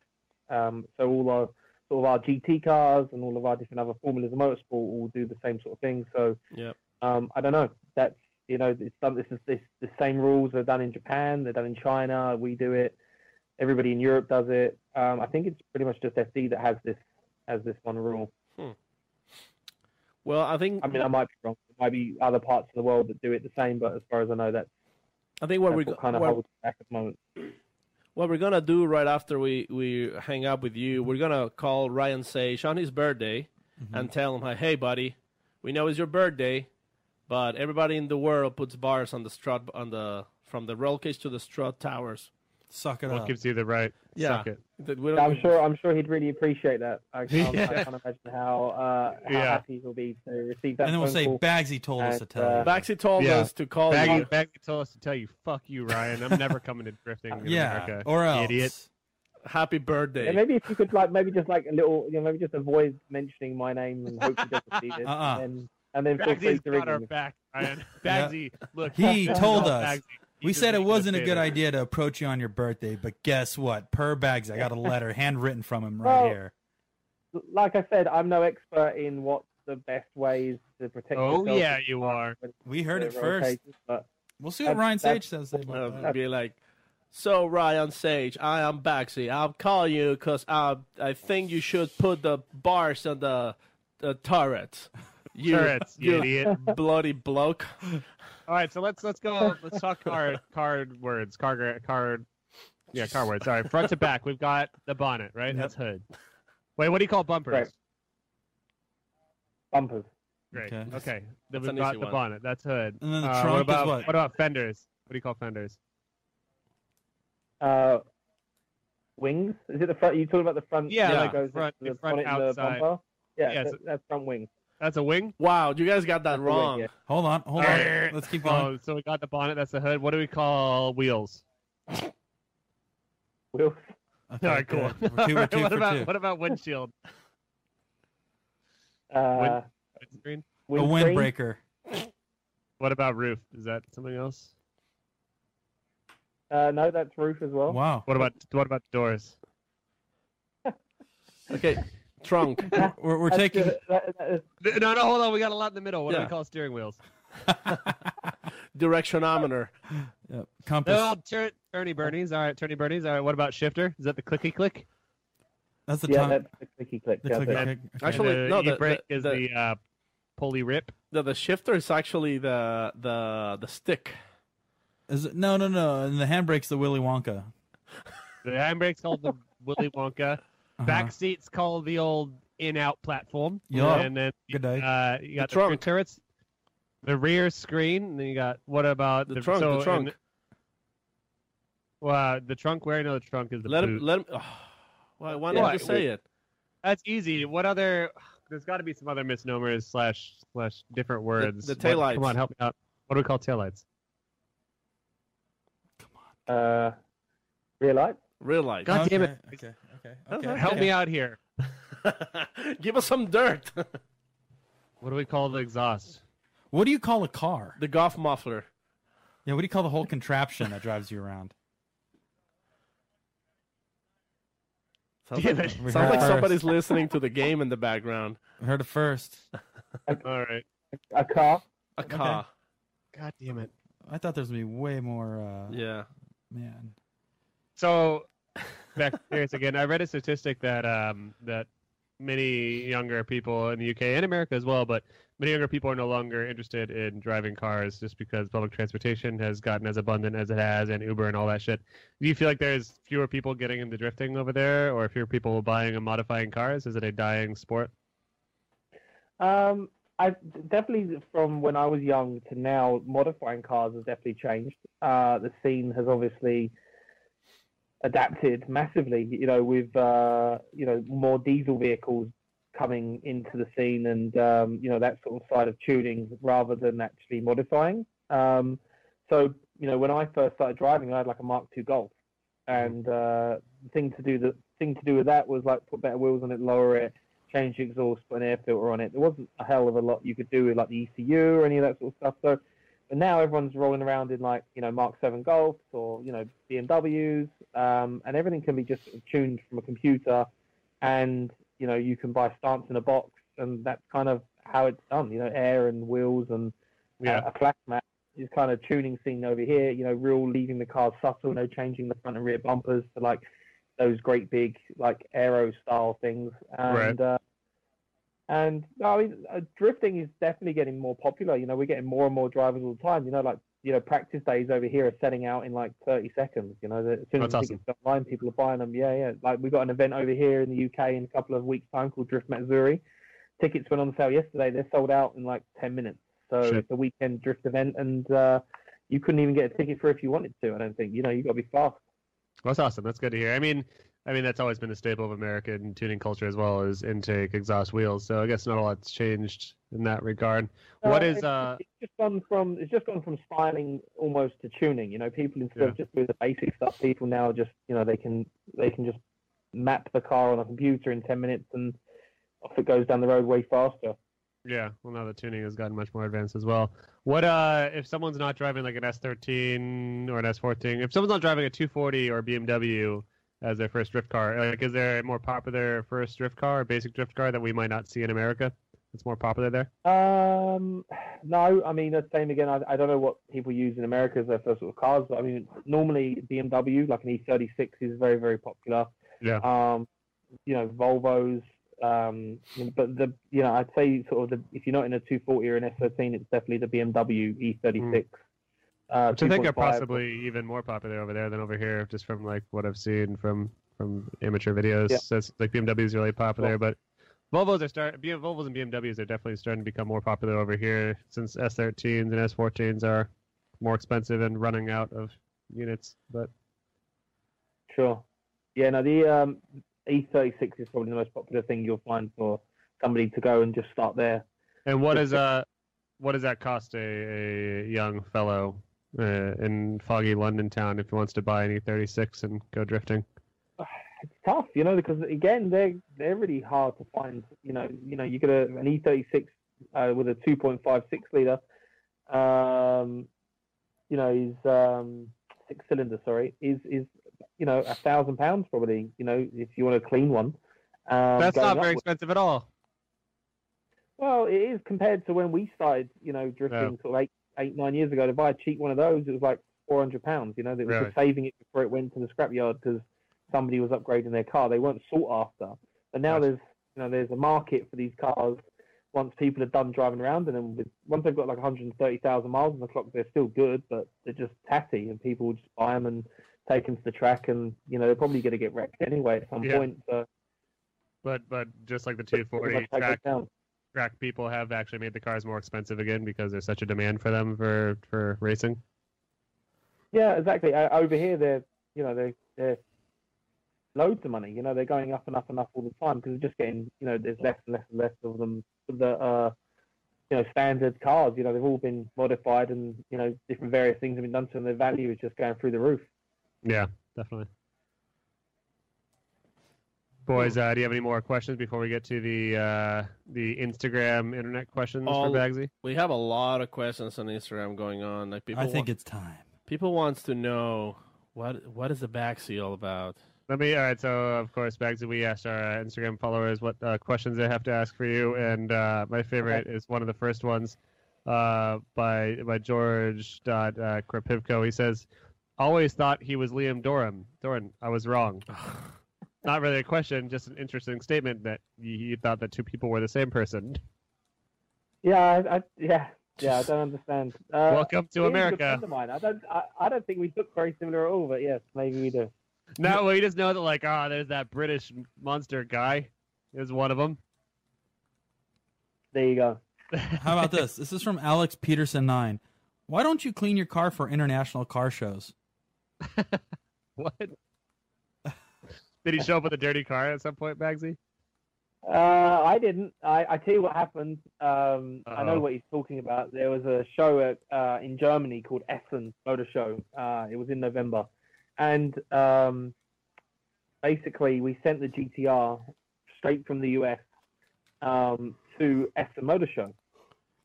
And it arrived at the show straight there from the airport, went straight to the event, got put on the stand, and one of my partners, ST Suspension, they just decided it looked way cooler day. They were just like, let's not bother cleaning it. Like, it just looks like it's just come straight from the track.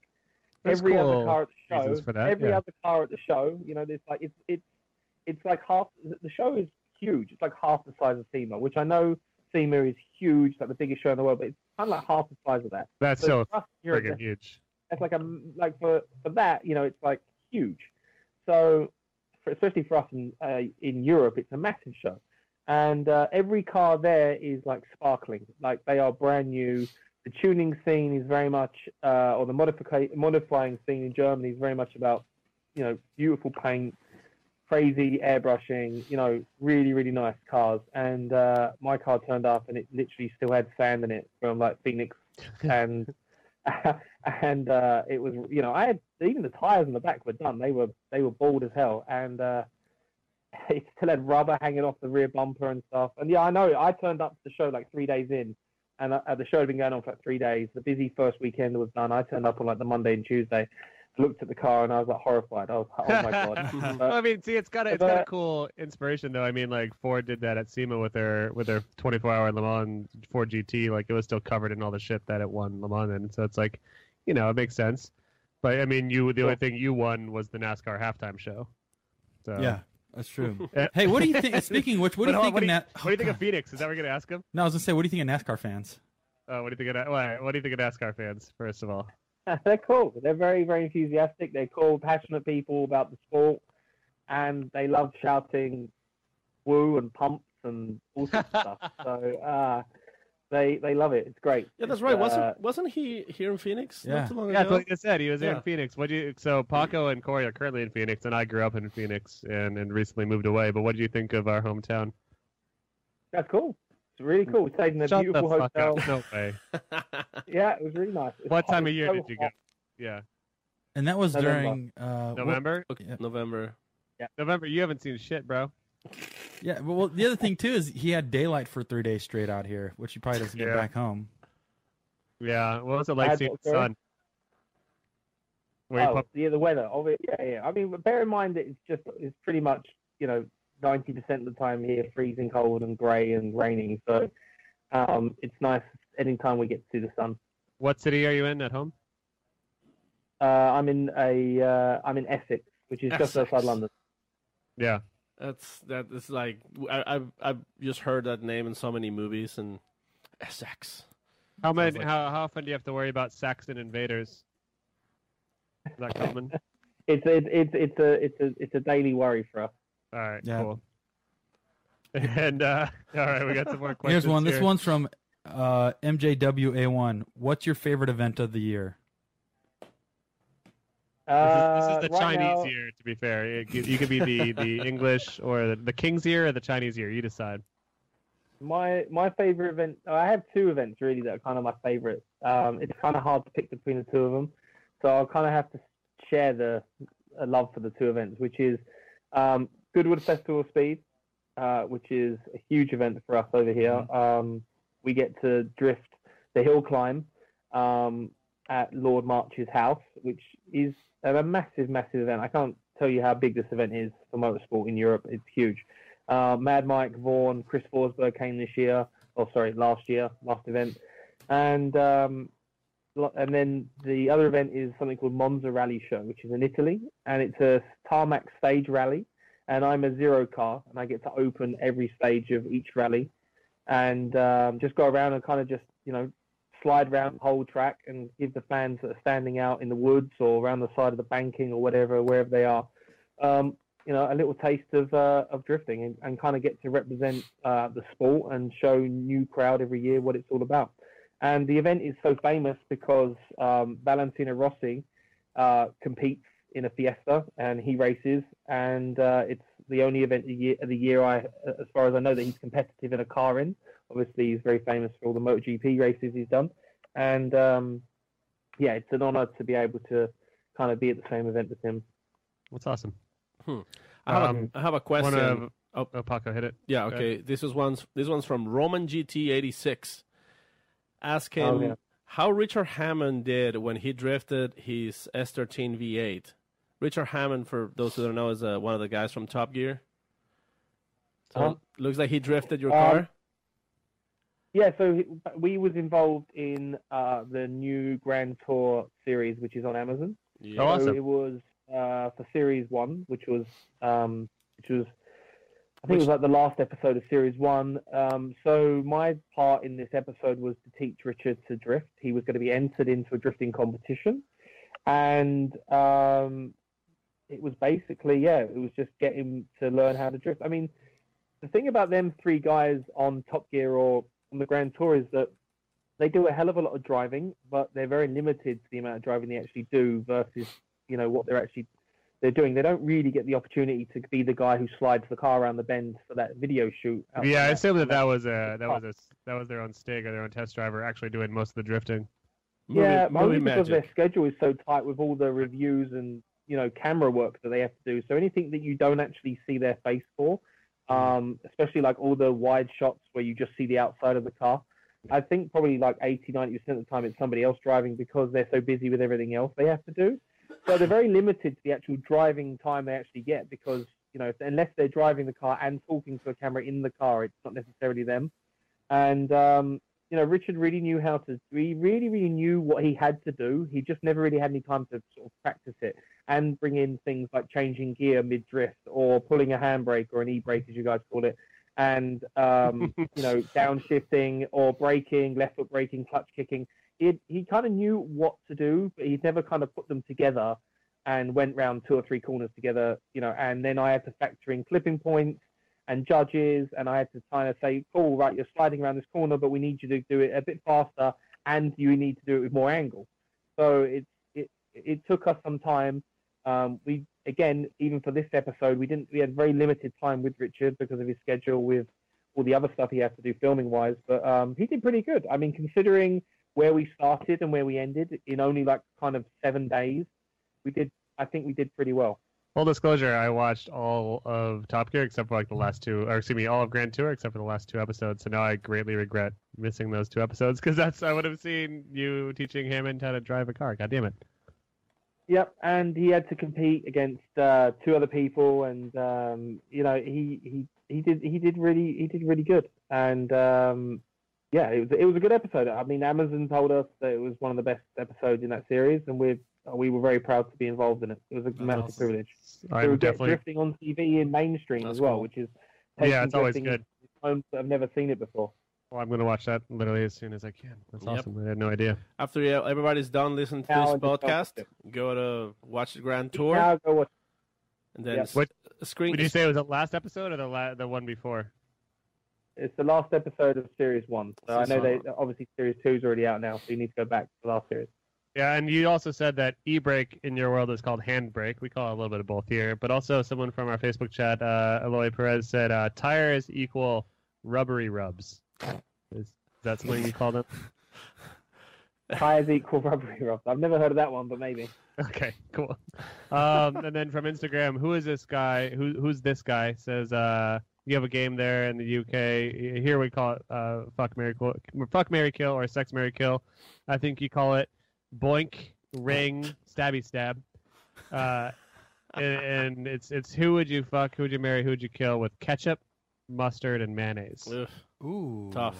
Because I know you guys like your condiments a little bit different. You have, instead of having like A1 sauce, what's the HP sauce? Right? That's something you guys eat. Yeah. So ketchup, mayonnaise, and mustard. Sex, marry, kill. We can add HP sauce if that's your true love. I'd probably marry HP sauce. Right. Because that part really lies. I'd probably have sex with mayonnaise. Nice. Why? It's the best. I have no idea. Paco, hold on. Why am I even answering this question? I don't even Because know. she's the sexiest of them. We get it. Mayonnaise is, it's honestly probably going to feel the best, too. Yeah, I mean, that's why. Paco did say it is the best, so I'm kind of curious how Paco immediately... Paco's definitely stuck his wanka in a jar Well, of I mean, mayonnaise, just if I had to guess. you don't need to have a lot of imagination to think that the mustard is going to be pretty, like, So spicy. then you're going to kill tingly. mustard and ketchup. Yeah. And I mean, major is the one that makes more sense. Paco's the Paco's oily gonna one. kill ketchup, wear mustard, and bang mayonnaise. All night long. Yep, wearing a mustard bikini. I feel like Baggsy's uncomfortable with talking about having sex with condiments. It's so weird. What's wrong weird with you, about dude? it? Are you okay? just need a moment, if that's all right. Let's see. We have another one. Most of these questions, Baggsy, by the way, are people asking when you're going to come to FD. So we already kind of answered that in the show, which is he's coming as soon as he can. Right? Yeah, that's the plan. That's the dream. We're gonna, obviously, like everybody, get over there as soon as we can. That's everybody's dream. AKA once James Dean leaves. Got it. As soon as James Dean leaves. Yeah. I have a question from. But he's doing such a great job representing everybody over here. So, we're all just chilling right now, waiting for James to finish up, drop the mic, and then we'll all come over afterwards, Yeah, there you go. Makes perfect sense. I have a question from Tuned by Mr. Rogers. How baggy is your Bagsy? What? How baggy is your Bagsy? What does that mean? Is he American? Tune Mr. Oh, he's trying to say, like, is your nutsack hanging? I think? Probably. Yeah. Oh, Yeah. You don't have to answer that. If you need I to. wouldn't say it's that baggy. It's not that baggy. All right, he's got a tight sack. You got that covered. Cool. Tight sack. It's like How come that's not his nickname? Who is this is a question from Backdoor Slut 69420. Who would you be most excited to tandem with in the current or past Formula Drift lineup, and who would you be most afraid to drive against in the current or past FD lineup? I'd probably be most excited to tandem with somebody like in the past lineup, maybe like Mad Mike or Forrest Wang, because I've never really got to tandem with them dudes. And who would I be most afraid of? Maybe like Asbo or I think maybe just like Asbo or James, because he's so good. Yeah, if you're driven with James, I think it's pretty similar to Osmo. Those guys are both, I think, in appearance and aggression, similar drivers. I thought you were going to maybe say Vaughn with the whole being run over thing, but... No, I tandem with Vaughn a bunch of times. We're good. Yeah. I have a question from Nathan Beek. Says so you get any FD driver's car, but you have to fight him first. Who's getting bee-booped and soccered? Oh, that's good. Oh, that's a good question. And I only fight them because I want to drive their car. Yeah. Yeah. You have to can only fight them, drive the car beat them, and then drive their car. I think Christoph has had the question already. Yeah, I'm probably gonna write Christoph out of this. Gonna write Vaughn out of this.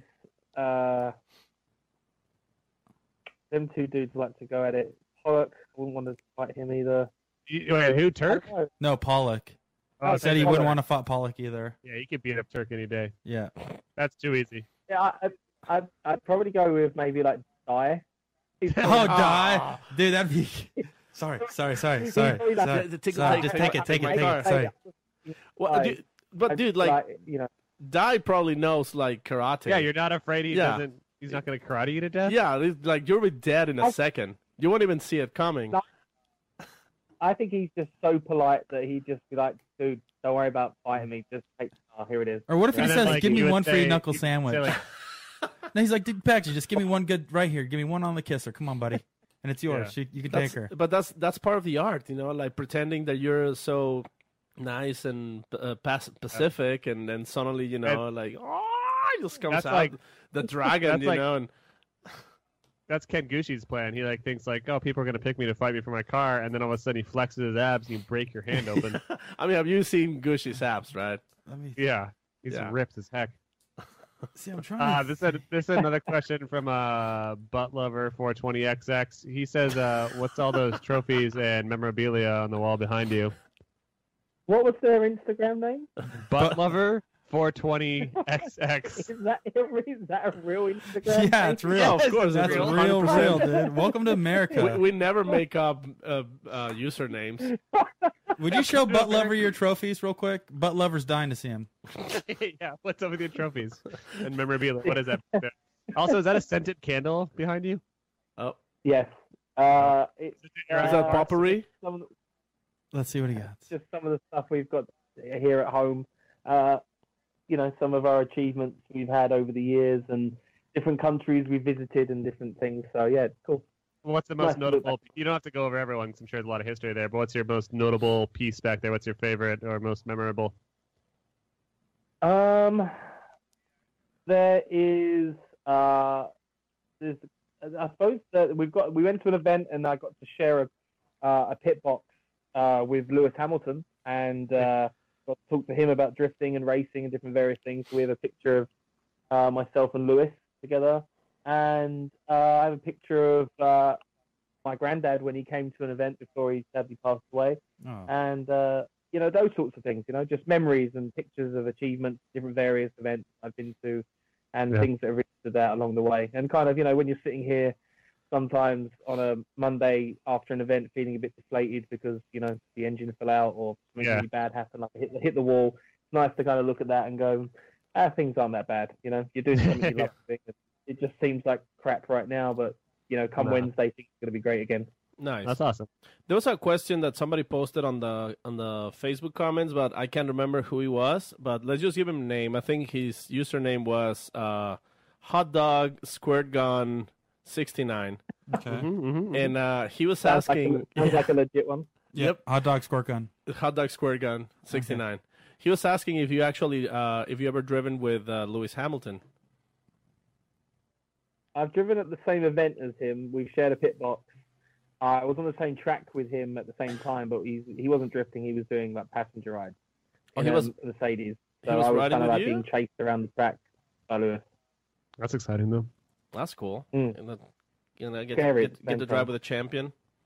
All right. Are there any other you said hot questions you on said there? you're 6. Otherwise, Wait, Sam. You said you're 6 foot tall, right? Me? Yeah. 6'9". Yeah. And Lewis Hamilton's what, like probably 5? Yeah, 5'2"? he's quite short. Yeah, he's quite small. He's quite a But then, petite man. Most F1 drivers are really small and petite, aren't they? I was just like trying to picture like one standing next to the other.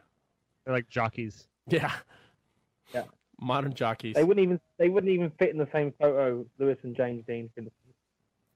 Oh, God. Yeah, James Dean next to Lewis Hamilton. Oh, yeah. That'd be a good fit. Oh, but hold on. I hung out with Daniel Ricciardo the other day. He was like me size. Oh, humble brag, Sam. Yeah. Cool. Yeah, Humble brag. It's No, funny. actually, I got to direct him a little bit in a video shoot, and he talked shit to me because I was like, I asked him to do something. He was like, "Oh, cool. You're gonna start that way with me." It's like, "Oh, cool. Take it easy. Take it easy, Dan."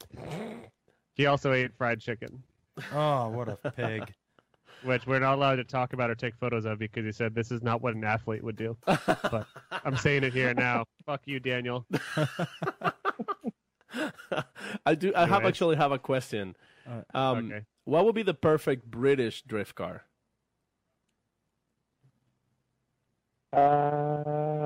Probably from back in the day, like a Mark II Escort or something. Mark II what? Mark II Escort. Ford Mark II Escort. Oh, okay. That would be similar to the... Is it similar to the Ford Sierra? A lot Yeah. shorter. And you can't really compare the two too much, you know.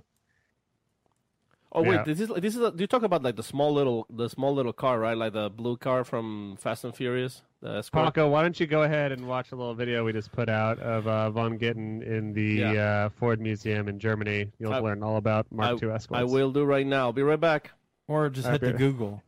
No, but Or just hit Google. a little while ago, I made a little list of cars that are kind of like they're not really using for drifting, but they could. And I forgot to mention some Jaguars. They're cheap, and I've seen a couple people using Jaguars. Wait, for what's drifting. that word you're saying? Jaguars? Jaguar.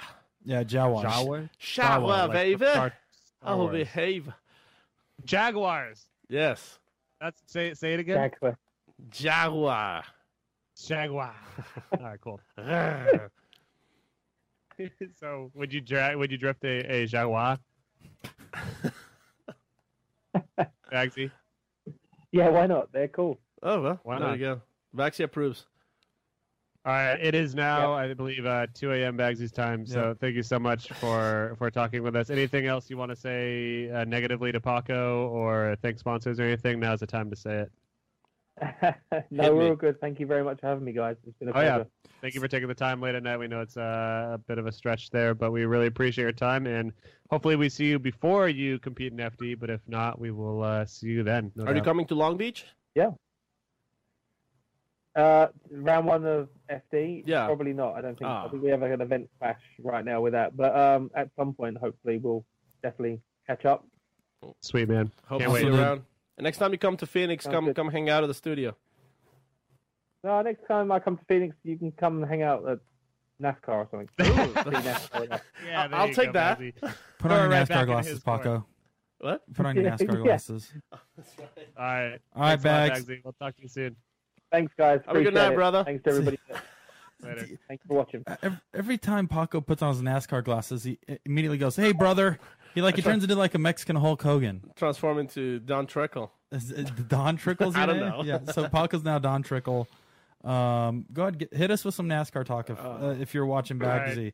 All right, Dong Trickle. All Let right, me know what you have Don to say. Trickle, you're watching Baggsy drift at NASCAR Phoenix. How? And there we have Biagioni, also known as the Bagsy, is driving that Nissan car with a big American V8 on the car. It's going sideways on the left turn, and it's going sideways on the second left turn. And now he's coming back into the pits because he's running out of tires. And got to change tires. That's a time record. 3 seconds, and the tire change goes back into the track. And we have Steve Biagioni again going. Oh, he hits the wall, and that's it for Bagsy Bells. Bye.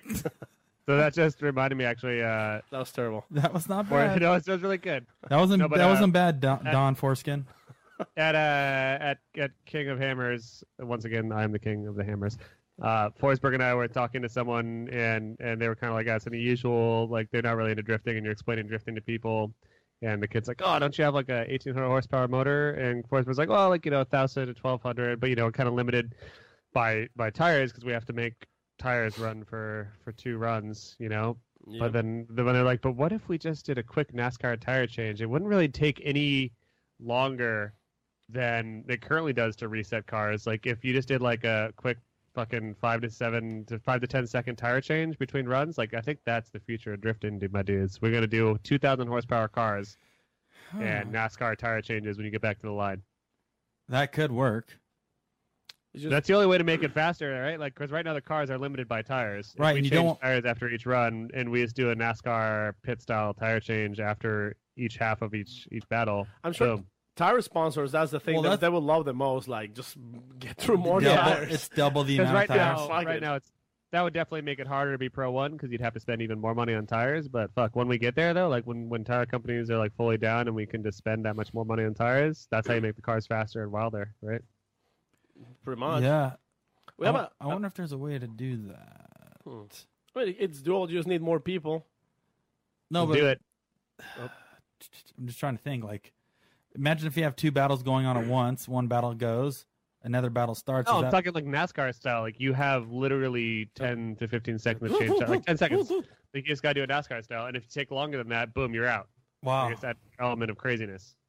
It looks Well, like it's a little bit silly, but I think also it's not that crazy. looks like here comes Big Balls with a rebuttal. No, I was just thinking that like they would be the first part of the battle, the lead follow, and then before they switch, they go into like a pit lane, get the tires changed, then go back to the line for the second half of the battle. So it's like one lap, Yep. one tire kind of deal. Yeah, Yeah. or you just do it at the line. Like you just have to have your team run up and swap tires, because it would be just like another interesting aspect. Like I don't know, whatever, dude.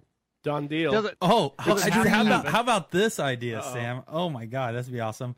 So imagine like as you pull back around, you do a mandatory stop, but as soon as the tire change, you take off. Yeah. So if one guy fumbles, you already have a 2-car gap. You already have a 2-car gap, exactly. I mean, why not? Well, now So, there's or you just run the races without stopping at all, and you have to have your tire team respond on the track whenever your first set of tires blows up. I'm okay with that too. And then we'll only have 4 cars in Formula Drift, so we'll have a top 4. Or, hear me out, Okay, let's hear. Listen, you get a second set of rear wheels on the car that like are raised up inside the chassis, Yeah, as like when that this is Baggsy going. says. What And then about you hit a button and the rear wheels drop down once you use your first set of rear wheels. well? What Not bad. about what if they just decided to go with like a dually setup in the rear? So you That's- have 4 Game tires in changer. the rear. dually Now drift cars. You know what? It takes 2 Dually hours to drift get here on the cars. show, but now we're finally coming up with good ideas. It wouldn't take. I'm sure it's something they can implement before Long Beach. All right, you heard it here, Sagan and Jim laying down the law. Let's do it. Definitely calling Ryan Sage on his birthday. By the way, Ryan Sage, happy birthday, Happy bro. birthday, Happy happy birthday. birthday, Dad. Now listen. Happy birthday, Dad. But now listen. We want dually drift cars. No one do it drift cars and NASCAR pit stop tire changes. And you know what? Bring our window back or get rid of it forever. Either or, just make up your We mind. don't know. So is it confirmed? I don't know. Where are we at right now? Is Arundel there? Is it Vegas? I don't remember. I can't. I completely have decided to stop paying attention until it comes. Till it has official release? I'm just ready for Long Beach. Yeah. Which, by the way, we have somebody on YouTube, nickname is saying, Sam, stop being a weirdo, get yourself a studio corner, or at least turn on the light. I turned on the lights now. We're just a little bit behind on the feed. I turned on lights. Yeah, it's It like just got dark so fast. It's like a very nice blue in the back. Yeah, well, right now these are actually He's got Star Trek vaporwave. themed. He's got some Philips vaporwave Hue. playing in the background there. It looks like you're like on a He's in a grow room right now. like in a movie, like in the future, like you're in a nightclub, and Yeah, there's that's gonna the be point, dude. No, I told you I was drug watching dealer. Star Trek, Venice Beach TNG. Nights, 1984. Yeah, No, he looks like Well- he's in the opening scene of Blade 1. Yeah, Blade 1. And then when he's walking in the basement and the blood starts squirting out from the... Oh, the techno vampire That's dance. what- room. Oh, Blade. yeah. yeah. By the way, I like when everyone says that the Black Panther movie coming out right now is like the first black superhero. What about Blade, motherfuckers? He's, Blade was there. he's the first day walker, dude. So back off. Same. Is Blade from DC or Marvel? Blade is not even anything. Yeah, it's not Blade Blade is a goddamn superhero. What do you mean it's not anything? Blade was a superhero, and then they turned him into a comic book. I don't think it was a comic book No, it was a first. comic book first.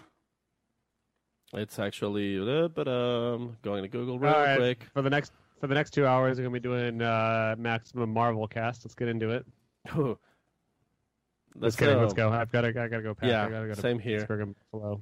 Anyway, Yeah, it's about good show. Marvel great comics. oldies. Let's talk about some things. Let's talk about sponsors. Let's talk about our AM intakes. AM intakes is bringing the show with highest rate of intake suction.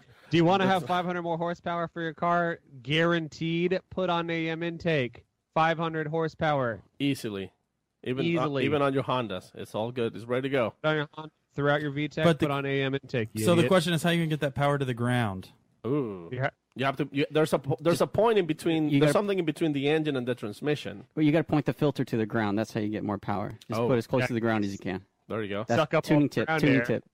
It's called a cold air intake. Learn about it. Yep. Idiots.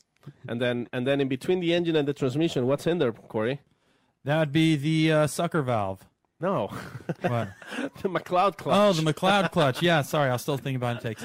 Yeah, so you put a McLeod clutch in there to put 500 wheel horsepower, 500 foot-pounds of torque from that AM You intake. get another 500 horsepower. Cause So now you're at 1,000 horsepower on a stock now Civic you're at hatchback 1,000 horsepower. on a stock crank. Wow, I didn't know tuning a car was that easy. And then the Patreons are the drivers of this 1,000 horsepower car. Yeah, you got to be a Patreon if you want to drive this car. Well, you you gotta gotta be, do. you definitely had to gotta be. do It's gonna be $1,000 per ep if you want to drive the car. It's not my plan. That's what Paco said. Yeah. Well, Well, get mad at him if you're gonna be mad. Because He something- said that you can't yeah. drive the 1,000 horsepower car unless you pay $1,000 a show. or there's an alternative because there's something that you can do and only if you are a Patreon. What's that? That's getting into our giveaway. Yeah. That's right.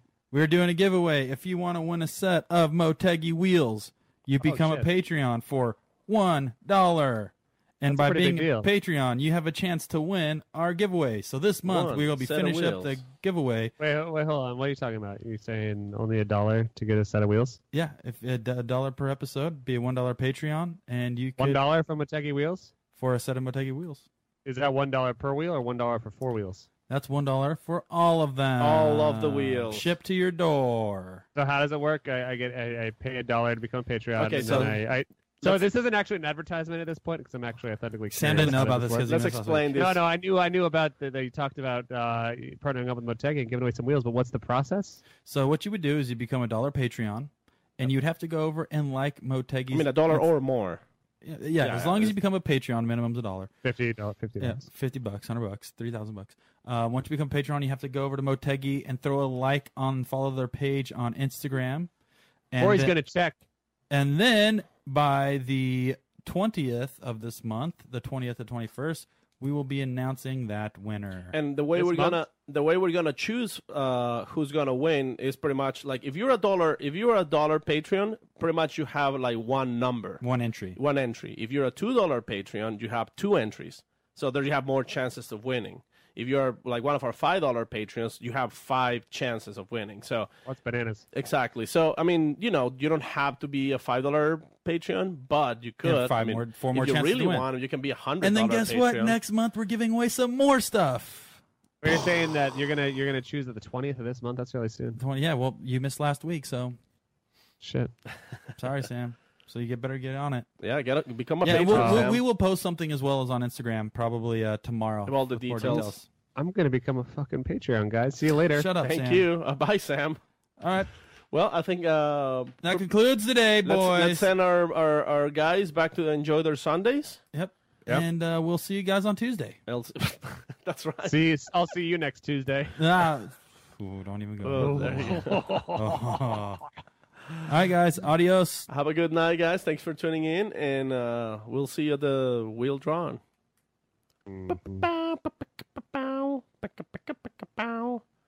It's taking forever. Oh, there are the credits. Are we out? Are we out? Are we out? Wait.